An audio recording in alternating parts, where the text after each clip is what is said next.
Advaita Namaha. Om Shanti Shanti Shanti. Shri Gurubhyo Namaha. Hari Om Tat Sat. So we are going to start the third chapter of Vedanta Panchadashi. Let me share the page for your benefit. Kalyana Piyusha Vakhya. Yeah. So we were at the third chapter and second chapter, which we have concluded. I kind of a little hurriedly sort of concluded the verse number 109. Tasmad Vedanta Sansiddham Sadadvaitam na Vadhyate Antakalepi Ataha Bhuta Vivekat Nibriti Stita. So, what are the benefit of doing the Mahabhuta analysis? Helped us to realize that the material envelope in which this whole universe appears as real is just an upadhi of the Brahman. These are superimpositions. So this is at the macro level. And out of this grand material envelope where you have these Pancha Mahabhutas, when they become Panchakrita, you have these bhutas out of which the Annamaya Kosha, the body is made. If the bhutas out of Panchabhutas, out of which we get our physical seat, the physical frame of this body, if the causal material is unreal, how can the effect be real? The causal material, these Panchabhutas, they are just superimpositions on the Brahman. Therefore, the body is not real. We have a body, we have suffering, we call ourselves having pain or experiencing pleasure or getting old or getting thinner or thicker. We are talking about name and form that we confuse as our true nature as the self. When a child is born, it knows nothing. There's no name known. It has a biological frame, but it's not even aware of it. So we say we are a man or a woman. The baby doesn't know it's a boy or a girl. It's there. And inside the mother's womb, the baby was there. Now, Vedanta also explains that after even the fall of this body, the Jivatma in a subtle form is going to transmigrate to another body. It's always there. So this physical seed cannot be what you call Atma, because Atma is Nitya. This body and all these names and forms, these are temporary. They are evanescent, transient. Therefore, they cannot be what is Nitya, what is universal, what is real, which absolutely is a perennial truth. And that's how we are now entering into the third chapter. Panchakosha Viveka Prakaranam. So in this third chapter, we're going to look at Panchakosha Viveka.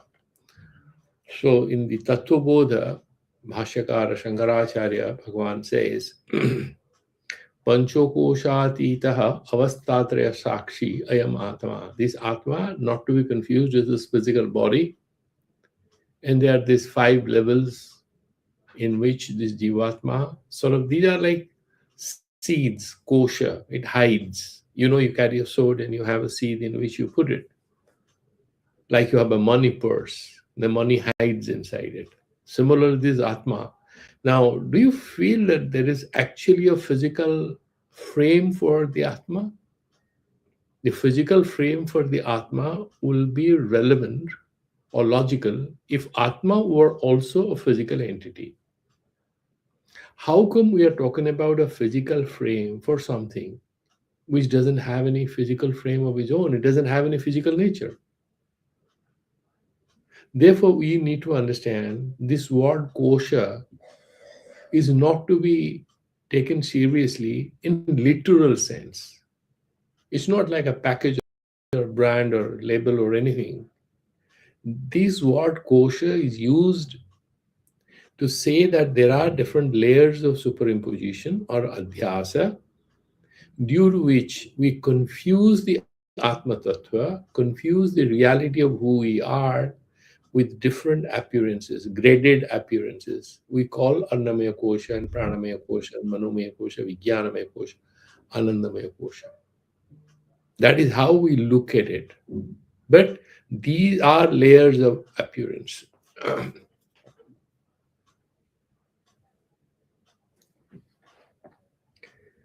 Now, therefore, in the first verse, let's look at the introduction, then we'll make ucharana. Parabrahma ababodhanaya. In order to explain what is this Parambrahma Tattva, Panchakosha Vivekasya avasya kartavyadaya. Of course, we must have a discussion on this Panchakoshas because the Shastra has mentioned about the Annamaya Kosha and Pranamaya Kosha. Are they not real? Or are they unreal? If they are unreal, why do we talk about them? What is the relevance of it? Like we talk about Sattva and Rajas and Tamas. All these are discussed in Tattvabodha, which is a very introductory primer on Vedanta.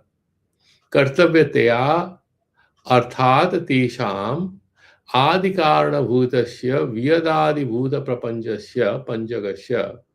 And as we know, the Brahman is the basic foundational reality, and then the other realities which are a little more physically available. The Pancha Mahabhutas initially are all subtle, but later on they assume a physical form. They become Panchakrita Pancha Mahabhuta. Otherwise, you have the Akasha Tattva and the Vayu Tattva and the Agni Tattva and the Jala Tattva, and you have the Earth Tattva. All these are there: sky, air, fire, water, and earth. Earth is not this planet. The Earth Tattva is such, and all these are in subtle form because they are called Tanamatras. And then there's a combination, and that's how we get the Jnanendriyas and Karmendriyas. These are all made of these Pancha Bhutas, Sukshma Bhutas, subtle form. And then they gain physicality. They become gross forms with names. Then we attribute qualities. Okay, we'll discuss all that going step by step. Panchakosha Vivekasya avasya kartavyataya. You cannot avoid a discussion in it because then you are not talking about certain layers of superimposition which are very relevant in our everyday lives. For our phenomenal everyday life, where we engage with a phenomenal reality, ultimately falls. Even then, we do realize that this is something we've done. We have to take food, otherwise I'm going to feel hungry. So something is going on in my Annamaya Kosha, in the physical seed, the physical frame. We are discussing it. So let's understand what it is. Whether these layers of our appearance, if they are fundamentally real, then Atma would not be a non-dual reality. This multiplicity, 5 layers, will become real at the individual level. So the Panchakoshas, we need to understand that this Atma is beyond these Panchakoshas. Atma is not our body, Atma is not our mind, Atma is not our emotion. It's beyond all that. And that's what is going to be discussed in this chapter. Kartavyataya artha tesam adikaranabhutasya. So you will try to realize what exactly is the root cause of all these appearances. So you have these Panchabhutas. We are starting with Akasha. Vyadadi Bhuta Panchakasya. We have done it in the first chapter. Prasanga Sangatya. You have done it at a macro level. What about the micro level?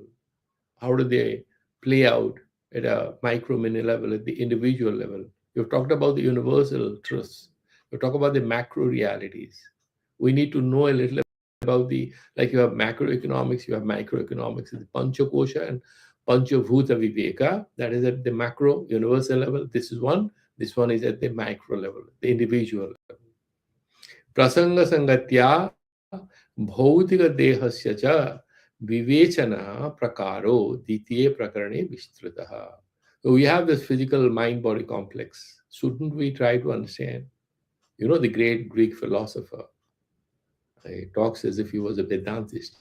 Of course, now there are a lot of great historians of ideas who admit that the early Greek thought was heavily influenced by ancient Indian philosophy, including the Upanishads and the Nyaya and the Vaisheshika and all the Sankhya. However, the later Greek philosophy may have had an influence on the later formulations in philosophy in India. There was a kind of a two-way interaction. That's what they're saying. So we leave it at that for another discussion. भूतस्य व्यदादिभूतपञ्चकस्य प्रसङ्गसङ्गत्या भौतिकदेहस्य च विवेचनप्रकारो द्वितीये प्रकरणे विस्तृतः. That is what is discussed in detail in the second, third chapter. And then we have already done it. Now, Tritiye to Panchakosha Vivechana Vicharam Aravate Guheti. Now we're going to talk about the subtle reality at the micro level in the third chapter. In the first verse of it, Guha Hitam Brahma Yatat Panchakosha Vivekataha Bodhum Sakyam Tadaha Kosha Panchakam Prabhivichyade. First is the rational for this chapter. We have what we call Anuvandha Chatushtaya. So, what are these? The first, they will talk about what is the Vishaya, what is the subject matter, and then, but why do you need to read this chapter? What is the need for this chapter? So, there has to be Prayojana. Vishaya, I want to learn this. What is the first question? There is a place where they are teaching you something, or there's a job. They say, why do you apply for this job? What you think makes you apply for this job? That is prayojana. The moment you mention it, they will try to find, why do you think you are fit for this job? That is adhikara. So you have vishaya, prayojana, adhikara. Then you have sambandha. Pratipadya, pratipadaka, sambandha, samanvaya. So pratipadaka is the text, pratipadya is the vishaya, the topic about which you are saying. So somebody wants to learn physics and you give him a book on chemistry. Is he going to benefit? So there has to be some kind of a co-relationship.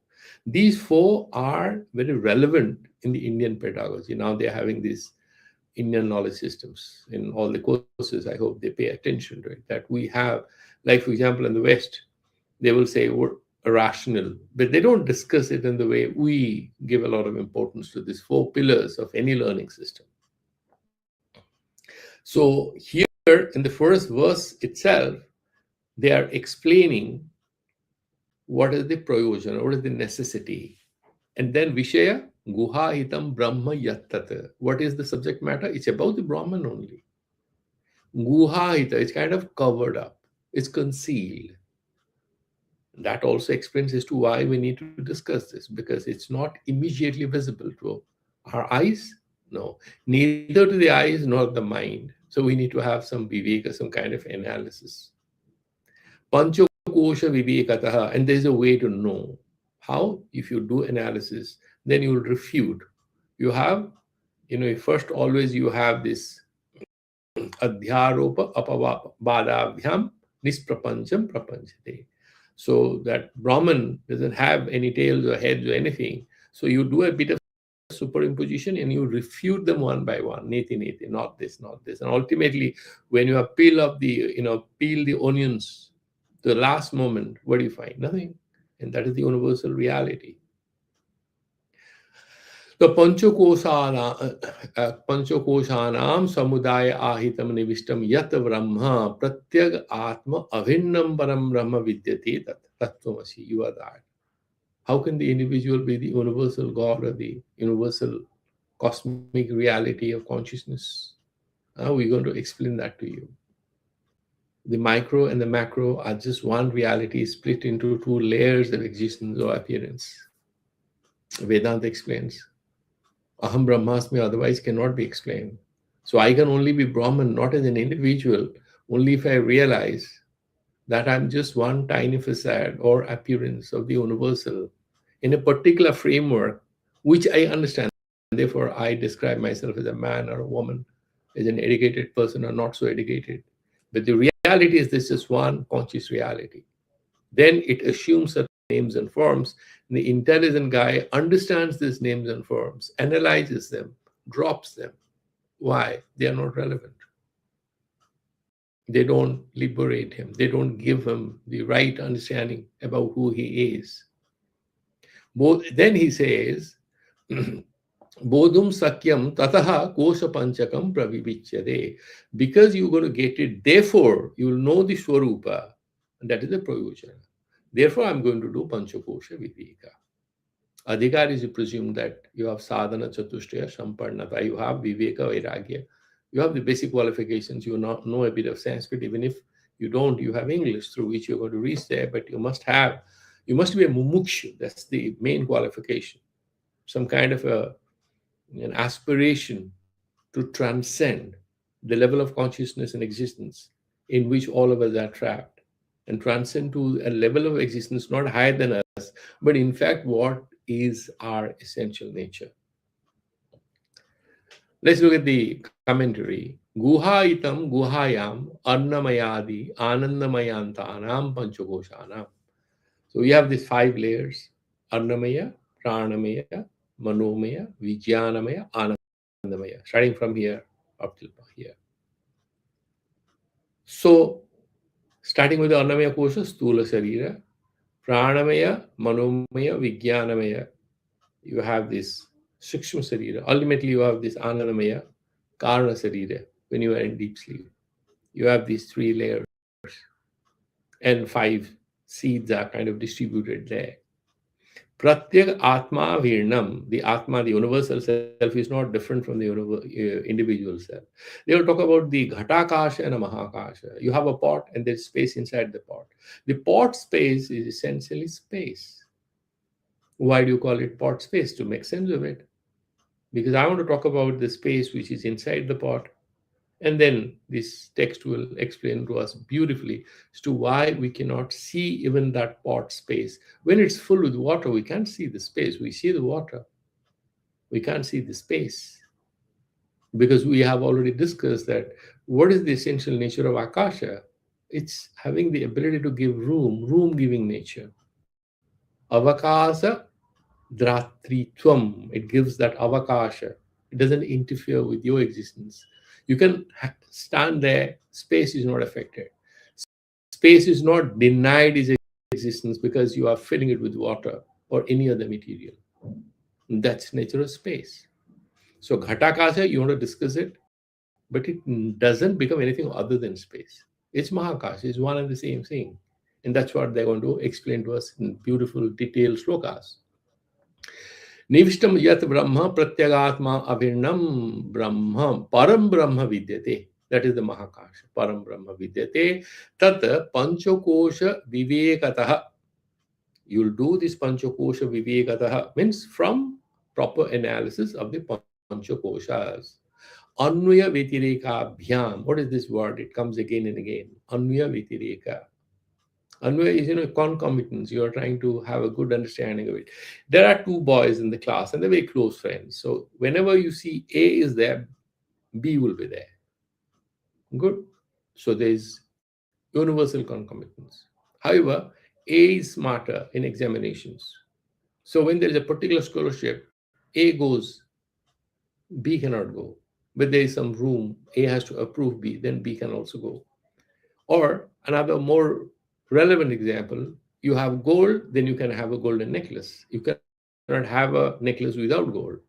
If there is gold, there can be a golden necklace. If there is no gold, there cannot be a golden necklace. So A leads to B. Without A, there is no B. If without A, there is B, then there would be A dash or A delta or non-A. Any non-A can also be a cause of B. Then you don't have universal concomitance. So Anvaya Vitireka Bhyam, if this wasn't there, so if A is there, B is there. A isn't there, B is also not there. Anvaya Vitireka Bhyam Panchakoshanam Vivechanena Bodhum Sakyam. If you do this analysis, then you know if Brahma is there, anything else is possible. Without Brahman, nothing is possible. Without the rope, no snake. Neither python, no viper, no king cobra, no imagination is possible. There has to be a rope. If there's some reality, then we can fantasize as to what we are seeing. If there's nothing, what do we talk about? Bodham Sakyam Tataha Kosha Panchakam Pravivichyate. Therefore, we are doing discussion on it. Okay, that is how we are sort of trying to enter into the first sloka. There's nothing much in it. And so let's make a little sense of a few technical words here for further study. What do you mean by guha hitam? Nihitam guhayam, cave. Is that a cave in which the Atma is hiding? These koshas are kind of compared with caves. The word cave also appears in a very significant way in Platonic philosophy. The cave, that's the domain of ignorance, because the truth hides there and you don't know what it is. Yeah. So he's saying the same thing. So that Param Brahma, Yat Guha Hita means what? These Antakarana Guhayam Nihidam Iva Pratiyate, as if it is hiding in the Pranamaya Kosha, in the Manomaya Kosha, in the Vijnanamaya Kosha, as if it's hiding. This is the Antakarana. So, Tat Brahma, Pratakshata Hana, can you see that Brahman? It's hiding. There is somebody inside the cave. Do you know? And you know that famous guy, Schrodinger's experiment. Do you know whether there's a cat? There's a box within which there's a cat. It's white or black. There are two or one. How do you know anything about it? You don't know. You have no idea about it. Therefore, in naja kevalam sravanamatena sakyat kriyate. And somebody says there is actually a cat inside that box. And how do you know this? Did you put your hand inside? Did you touch one cat or two cats? You need to have some direct experience. Brahman is avang manashogochara. It's not even accessible to the perceptual tools that we have, the jnanendriyas, for sense perception. By hearing, we can get some paroksha jnana. We can have some secondary knowledge, but no direct sakshatkara. How do you do it? Through vichara. Neither through the senses, nor through any logical deduction, but we're going to use logical tools to refute this, a lot of temptation that we have within to jump to conclusions. Atma is my body, Atma is my mind, Atma means my emotion. These are the tempting solutions. A good, very intuitive, analytical mind looks at these possibilities, whether Atma can be any of these, then rejects them. Why? Because they don't stand proper scrutiny. They get defeated. They are like candidates who are coming here for a job and they get rejected. They cannot face the interview. So this Jnani makes an interview with all these possibilities, refutes them, and then meets the Swarupa, the Atman in the end. Panchakosha Vivekataha eva sambhavati. That is the only way we can actually realize what Atma is. Therefore, what are these Panchakoshas? Annamaya, the Annamaya, Pranamaya, Manomaya, Vijnanamaya, and Anandamaya. And are they real? The notes on this particular shloka available, you can also find. They mentioned these are actually the Vedantist again and again explained to us, these are avidya kalpitaha. Because of our ignorance, we see them as real. And then, why do they appear as real? Because Atmani adhyasitaha. We superimpose them, we see the snake. Why we see the snake? Because we confuse the rope as the snake. There is a rope, therefore we can see the snake. It's avidya kalpita. It's Brahma Jnana, ayathartha Jnana. Tad abhavavati tad prakaroko Jnana. It's not there, then you are seeing that. What is not there, you are seeing it. That's why avidya kalpita. And therefore, tesam yathakramam. When you do analysis of these panchakosas, therefore, what is the method? What are the famous couple of words about the Upanishads that we have heard? Neti, neti, not this, not this. So you have these adhyaropas, and then through analysis, we refuse all these intermediate hypotheses about what the Atma may be. We refute them one by one. And then when we move further, what is the technique? Atma, Anatma, Viveka. Nitya, Nitya, Vastu, Viveka. This is Atma, this is Anatma. Why? We have a certain definition of what is Atma. It has to be Nitya, Desha, Kala, Vastu, Parisheda, Sunya. It has to be. They're free from limitations of space and time and materiality. It's not limited or restricted by these 3 points. And therefore, all other ones They get refuted because they have any of these limitations. But then why don't we see them directly? Because guhayam nihitam. There's a kind of superimposition. It's like your sister is coming home after her college. This is winter vacation. But there's a lot of fog. Imagine yourself in certain part of Uttar Pradesh right now, or Bihar, or even Eastern India, where there's a lot of fog. And she has already entered the township or the colony where we live, and you're standing on the first floor or on the top of your house. You're waiting for your sister to arrive, right? But you can't even see whatever vehicle or she's walking. You can't see her. You can't clearly see her because there is this fog, which is a kind of a barrier for your correct recognition of that figure, human figure, as a lady and as your sister. Similarly, this Atma is there, but then we are looking at all these appearances and we don't get a hang of it. What is the true nature, the essential nature of our Atman? Therefore, we have to do it.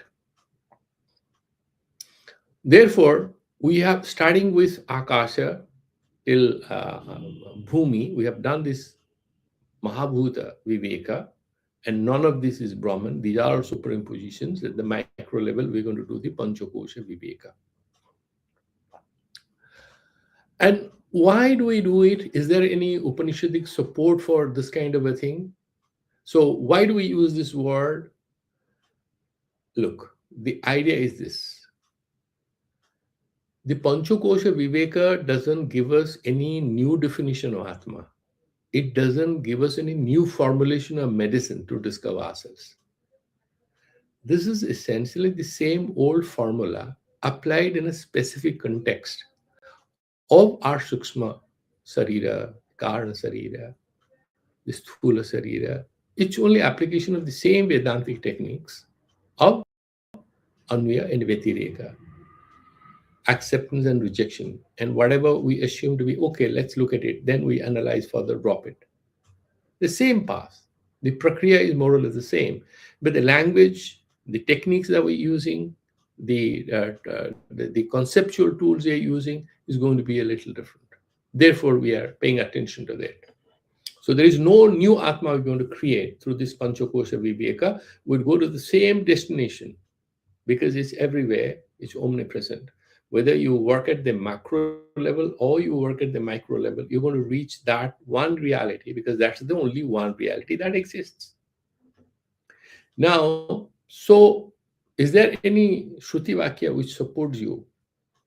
There are reasons as to why we're doing it, because we look at the Upanishads, there are a couple of sentences which give us confidence that we are on the right path. And what are these sentences? Guham pravishto atmano hi yat darshanat. In the Kathopanishad it mentions. 131, there is this mention. Guham pravishto atmano hi yat tad darshanat. You cannot know it. You have to understand which is high, what is hidden, which is concealed. You have to reach there. Andar hridaya akase tasmin ayam purusha manomaya. In Chandogya Upanishad, we're talking about the manomaya kosha. The sentence is there. Ayam purusha manomaya. Please understand. That purusha, the Brahman, is manomaya. So it's a manomaya kosha? No, we've got to understand it. He's talking about concealment. He's talking about barriers which prevents us. So these are a lot of sentences of Upanishads. If we take them literally, they'll misguide us. And that's what is the problem with a lot of people who know some Sanskrit, but they don't have the, what is called appreciative inquiry. Yeah. So they don't have these AI, not artificial intelligence. But they don't do this appreciative. They don't have the ears to listen to the inside of the Vedas. That is how, if you look at the book Secret of the Vedas by Sri Aurobindo, it mentions the great grammarians in Germany and France. They at best misinterpreted the insight in the Upanishads and the Vedas because they applied grammar to make sense of the sentences. where the truth is never in theory. And that is something which is admitted by the best of minds these days. There is a distinction between truth and theory. Theory is not truth. We're talking about truth in the theoretical framework. So we don't need to confuse what is written in Vedas as the truth. These are insights for us to meditate on the truth, because this is avachya. We can't capture that in words. We're using the words to orient the consciousness towards ascension, that it reaches that level where it becomes that pure consciousness. So let's go to the next verse, which is important and interesting. So first we will do that this particular mentions that Kosha Panchakam, the second one. Dehad abhyantaraha pranaha, pranad abhyantaram manaha, tataha karta tatu bhokta, guha seyam parampara. Why do you talk about these caves or koshas or guhas? You can see this physical framework, right? We can see the physical body. But there is something inside because of which we are alive. If a person dies because of a heart stroke or a brain stroke or whatever, if you go to a person who has just left the body, you'll find he's sleeping like a nice, happy child. You'll absolutely not know that he is dead, that this person isn't there anymore. It's just the body. If you touch, he's not breathing. What does the doctor do? Checks the pulse first. And now they know that even if breathing has stopped, the brain still works for a few hours. They try to revive the body. Then they say, no, the brain waves now are flatlined, so the person is left. In states of coma, many of the organs don't function, but still the system somehow functions at a very low level of sustainability, so there are support systems. But the life force has to be there. Dehad abhyantaraha pranaha. That life force is referred to here as pranaha, vayu, prana vayu, movement of air. They'll check the pulse. They'll put their hands on your chest and find, are you breathing? That is critical. Prana. Pranad abhyantaram manaha. The prana is there. But you have to check, even is subtler, is the manas, the mind. Right? Even though there are no visible physical activities, you are lying on the bed, you're dreaming. People are thinking you're inactive. It's quite possible that in a subtle world, you're playing a cricket match or you're watching a cricket match. Something is going on. And that is even subtler than the prana. Tadaha karta tatu bhakta guha seyam parampara. And then you have the person who decides, I have to do this, I have to do that, isn't it? So you have this karta bhukti, the Vidyaranya Kosha. Yeah? There is some kind of an agency in the Vidyaranya Kosha. And that is the buddhi. And beyond the buddhi, even subtler, is that pragya. He is a bhokta, the sakshi chaitanya, the witness self. And we have done it before. What is the proof that there is some kind of a sakshi chaitanya? Because they say, if a person is into deep sleep, when he wakes up, he says, Aham sukham aswapsam nakinchid avedisham. I was in deep sleep. It was a wonderful sleep. I didn't know anything. The very fact that you are being able to make the statement, I didn't know anything, means you experience that blissful state of sleep that you are being able to remember. You can remember only if you have experienced.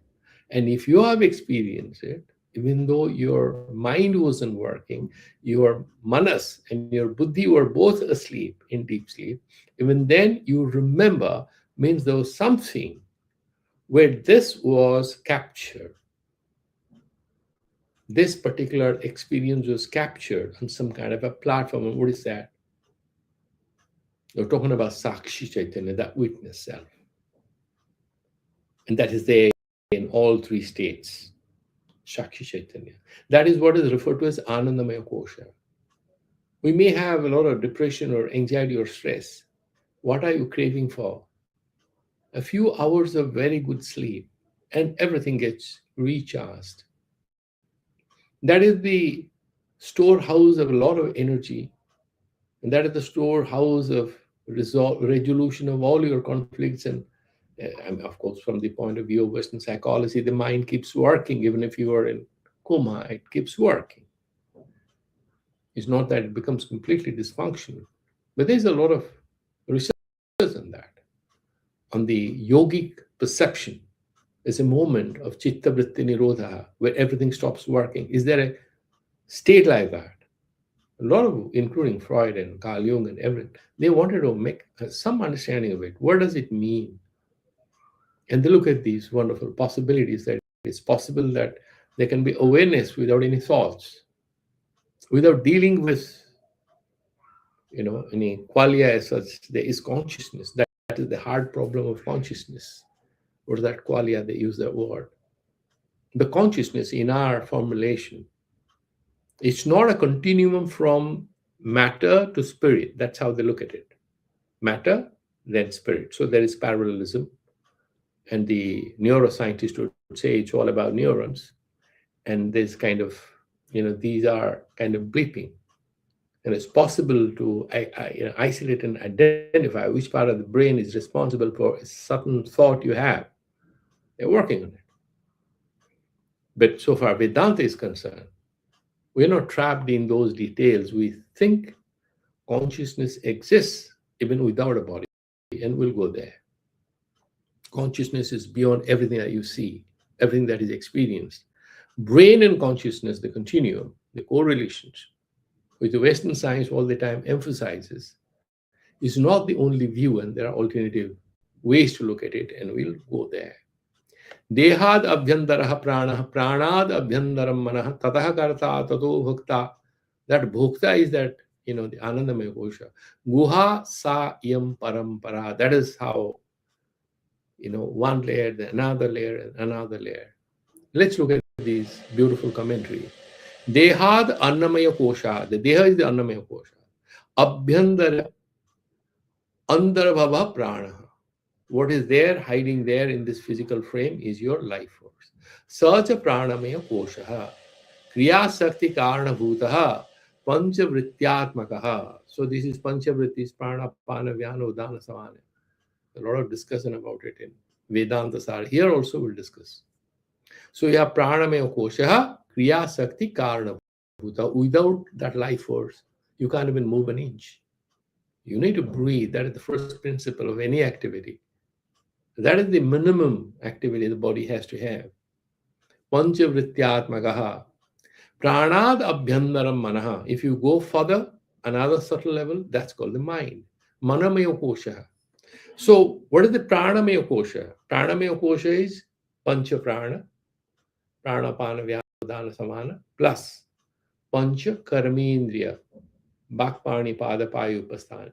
So you have these pancha karmendriyas, pancha pranas together, these 10 elements together, they call the pranamaya kosha. Subtle. Yeah.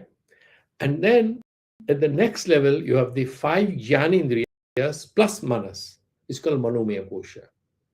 Yeah. So these manomaya kosha, whatever, we will have a discussion on it, that out of these panchabhutas, out of the sattvic angsha, out of the rajasika angsha, you have the karmendriyas. Yeah. And each karmendriya is related with one panchabhuta. We're going to discuss that. And so far the jnanendriya is concerned, this jnanendriyas plus manas, because of its predominant presence. Why so?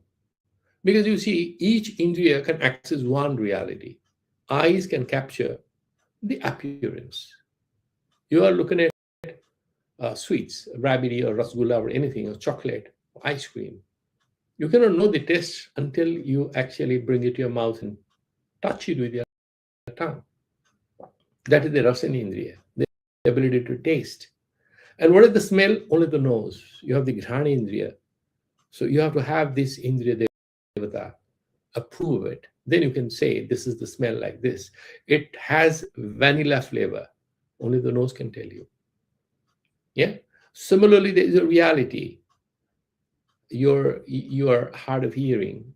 Somebody's playing piano, you can see there's a beautiful girl and there's a handsome guy.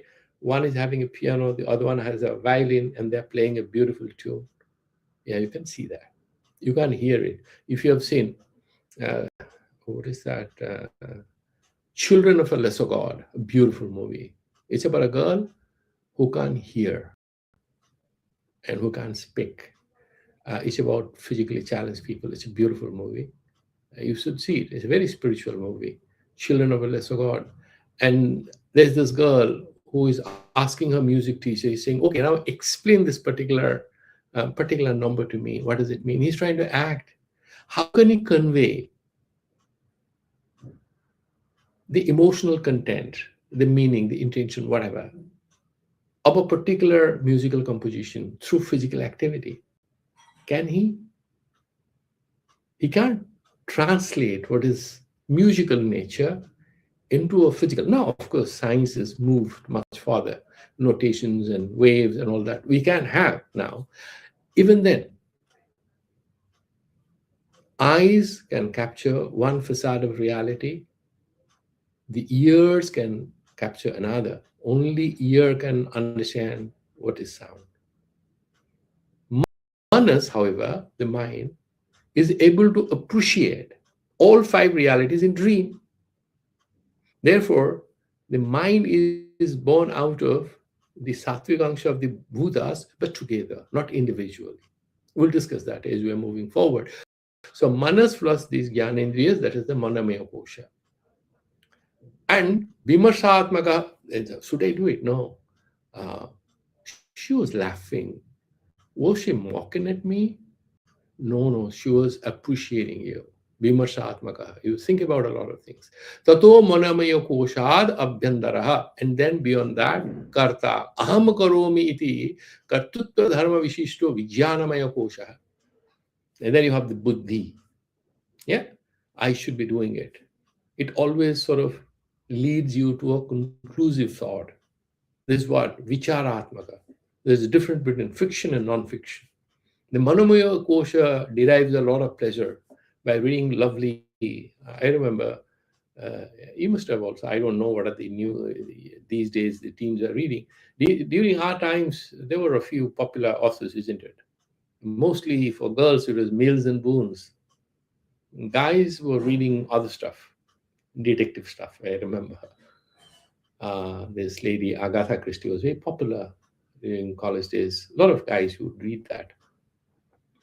But then there are guys who like to read books which were considered stupid by others, like I'm Joe's Brain, Future Shock.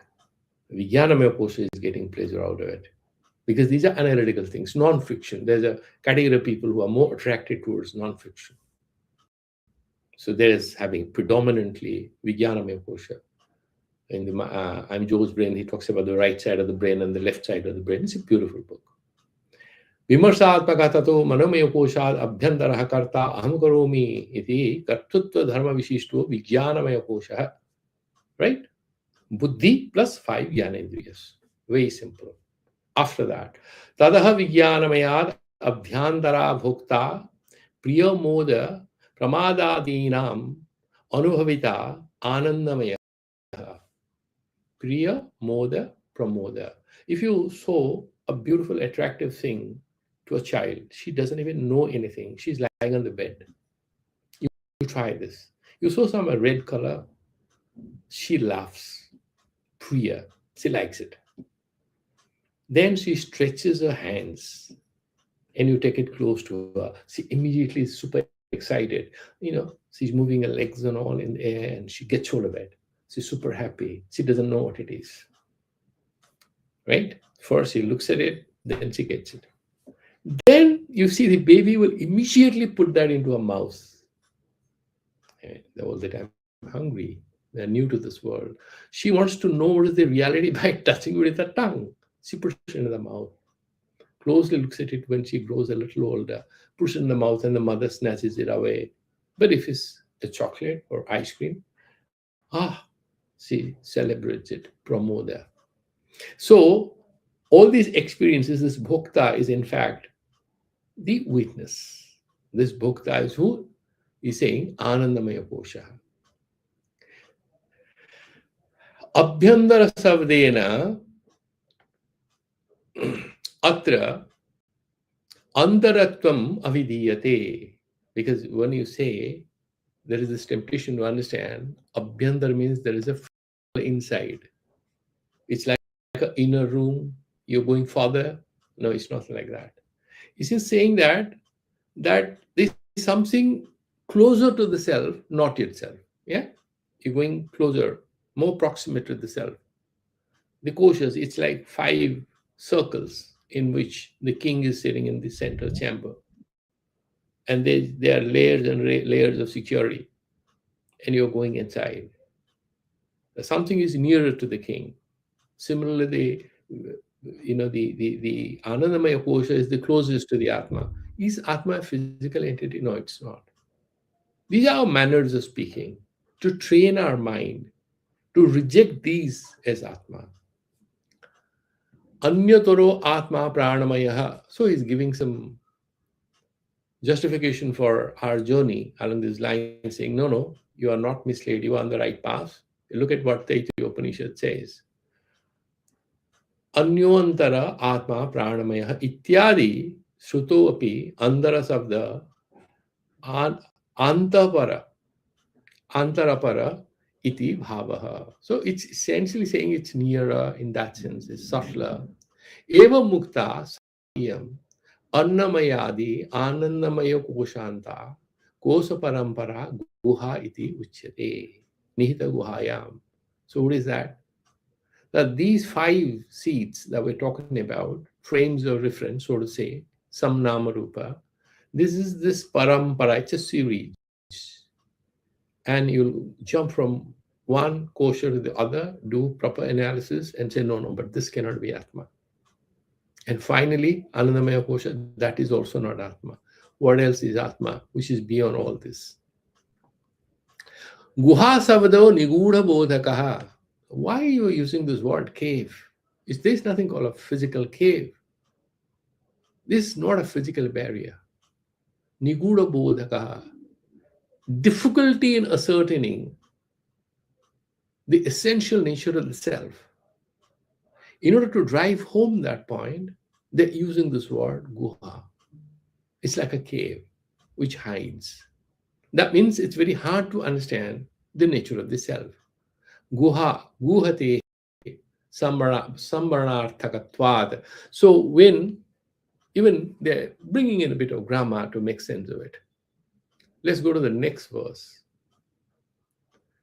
Now, annamaya koshasya swarupam anatatma cha aha pitriti. Now let's start with, is annamaya kosha atma? Now the refutation starts. They narrated, they described all the 5 koshas.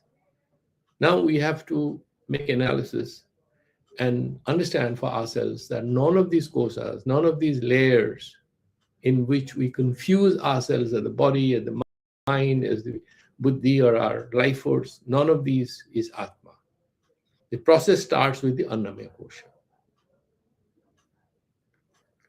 Pitribhuktanajad viryas jatonniniva vardhate deha swarnamayo natma prakchodam tadabhavatah. Where do you get this body from? The author is starting with this physical body, physical frame. He's saying, where did you get your body from? Pitru bhuktat, Pitru bhuktan. Now, you have Pitru bhukta arna. Your father fathered you. How did it happen? You have the semen, enters the mother, whosoever is willing to be a mother. And there is fertilization of the egg. She has the egg, there is semen. These two come together. And then you have the embryo, which attains formation stage. Then, if you have to, you can look at the anatomy, and there's so much of information on as to how this boy starts growing. Interestingly, we have Garbhopanishad, where there's detailed description about what happens to the child in different months and weeks. Pitru Bhukta Anna Zat. So end of the day, it's born out of the food the father has consumed, which became his semen. Because obviously, if he starved, he won't be able to father anyone. Whatever he has a physical frame, that physical frame is sustained by arna, by food. So the food consumed by the father became his semen, and then that's how that entered the mother's body, the womb, and the child was conceived. It became semen, virya, yeah, jataha. Then this particular thing, the embryo was formed. Annena eva vardhate. And how this particular baby started growing inside the womb of the mother. Because the mother took a lot of balanced diet and food, went to the doctor and dietitians and took some advice. Then we have the sad case in different parts of the world where the mothers don't get enough food even during their pregnancy. But whatever they consume, the baby has to access something, some nourishment. Otherwise, it's not going to grow. And that word arna is not rice, it's nourishment. Deha saha annamayo na atma. And you have this got this body, is that nourishment which travels to you through the father's semen and through mother's body. When she's pregnant, when you are born, again you need nourishment in the form of arna or food. That cannot be atma. That is called deha. So annamaya. This body called the annamaya kosha. Na atma. No, it can't be atma. Why? Praksha urdhvam tad abhavataha. This particular body wasn't there before you were conceived and shall not be there after you abandon this body where death occurs. So it wasn't there before, it's not going to be there after. How can it be Atma? Why? Atma, the Upanishad says, is Nitya. It's a continuous reality. It doesn't have a beginning, doesn't have an end. But the body has a beginning and an end, so it's anitya. You can't confuse the nitya with anitya, the permanent universal with the limited and transitory. Therefore, it can't be Atma. Let's look at how they nicely explained it. Pitru bhuktanajat viryajata. The semen is produced with the food and nourishment the male body of the father consumed. And out of that virya or semen, jata yo deha, this body we have got. Father semen, mother's egg. So annena eva vardhate upachiyate. And how does this body grow? Jayate, asti, vardhate, viparemanate, apakshiyate, vinasati. They are the sarvikaras. Jayate, asti, it has to stabilize. It's born, then it has to survive. Then vardhate, it grows with the help of food. Upachiyate. Upachaya is expansion. Yatha Shruti Annad Purushaha Sava Esha Purusho Anna Rasamaya. Taittiriya Upanishad 2.1. So Anna Rasamaya, and this Purusha is referred to as Anna Rasamaya. Why? Because that is a kosha. That is how it's confused as Annamaya kosha. Abram Bhutva Megho Bhavati. And then Rasa. How does that, you look at the water, for example. Where do we get food? Because of rain. And this water is kind of evaporates during summer, it goes up, becomes clouds, and then it becomes rain. Abra symbolizes this clouds formation. Then there is precipitation, there is rain.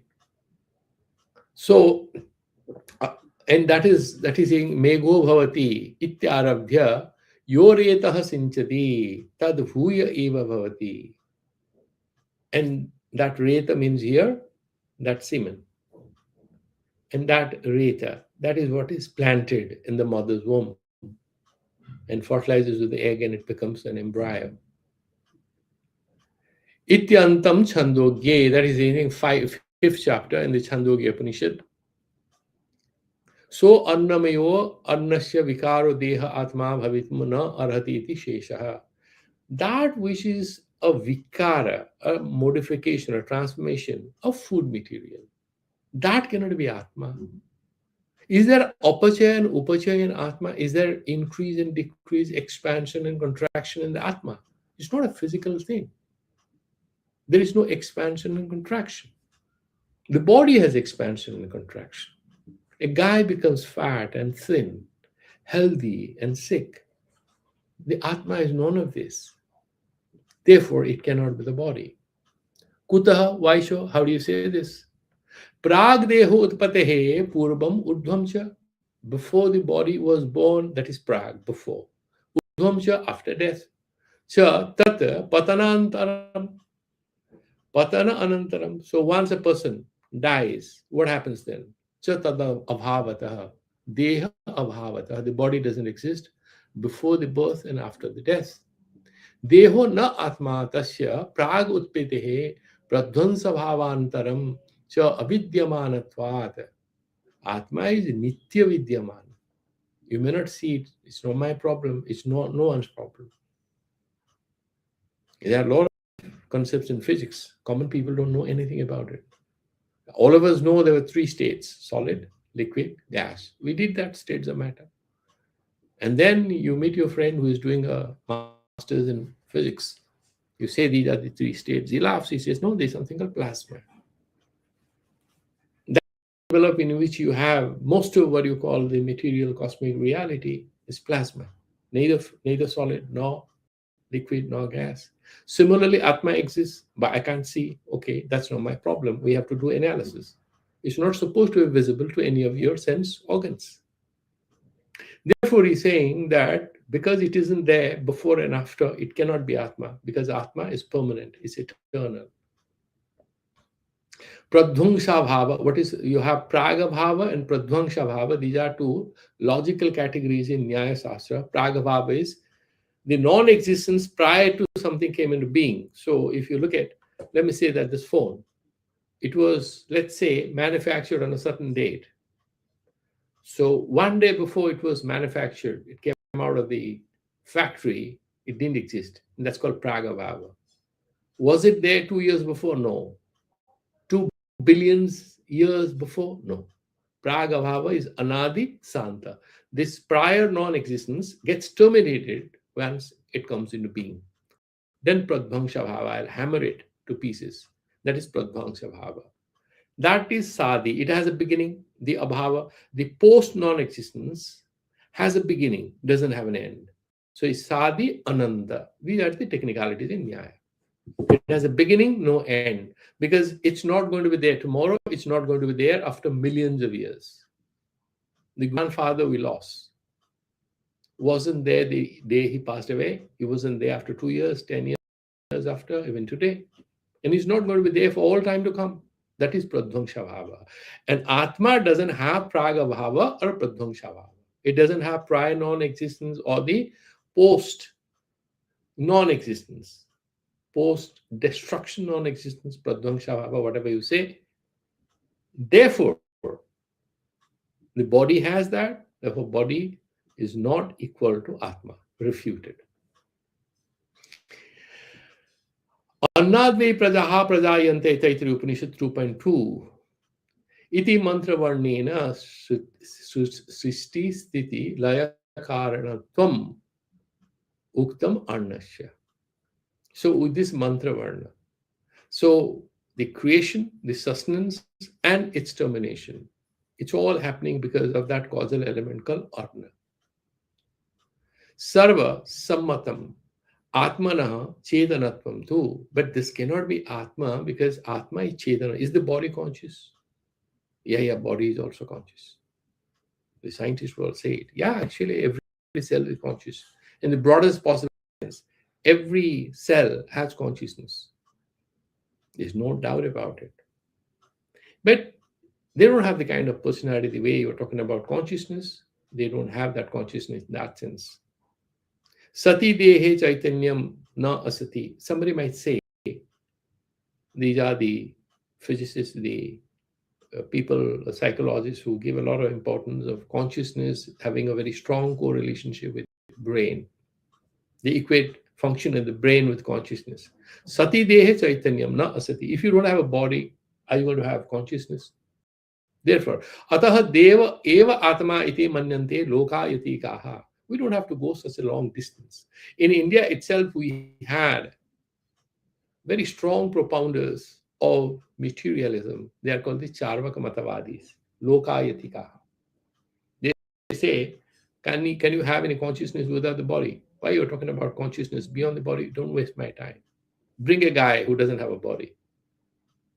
You can't get that.